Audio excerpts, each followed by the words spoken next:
Perkenalkan, nama saya Chloe Christopher Wongkar dengan NIM 210611020176 dari kelas 4B3 dengan mata kuliah Sistem Pengendalian Manajemen. Pada video kali ini saya akan membuat video mengenai transfer pricing. Apa sih transfer pricing? Transfer pricing adalah suatu kebijakan perusahaan dalam menentukan harga transfer suatu transaksi, baik itu di barang, jasa, harta tak berwujud, ataupun transaksi finansial antar perusahaan yang berrelasi.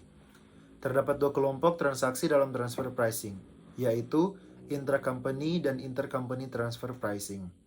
Intra-company transfer pricing merupakan transfer pricing antar divisi dalam satu perusahaan.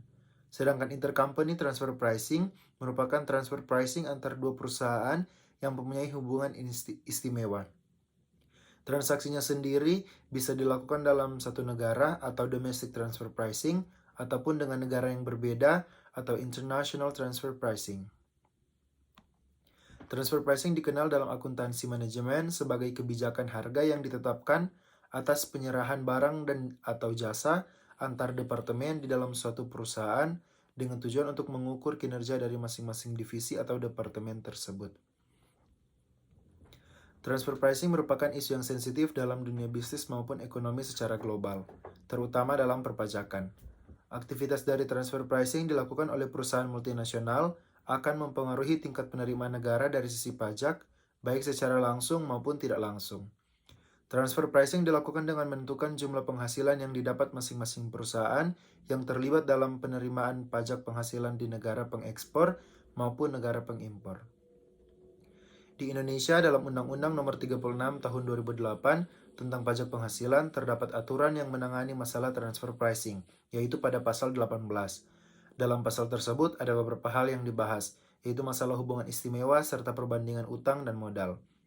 Berdasarkan Undang-Undang Nomor 36 Tahun 2008, Pasal 18 Ayat 4, hubungan istimewa antar wajib pajak badan dapat terjadi karena pemilikan atau penguasaan modal saham suatu badan oleh badan lainnya sebanyak 25% atau lebih, atau antara beberapa badan yang 25% atau lebih sahamnya dimiliki oleh satu badan.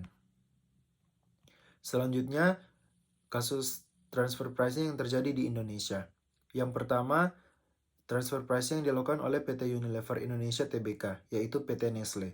Pada tahun 2013, PT Nestle melakukan penghindaran pajak dengan cara transfer pricing yang bertujuan untuk meningkatkan laba pusat, sehingga terjadi perputaran uang yang cukup besar dalam laporan keuangannya.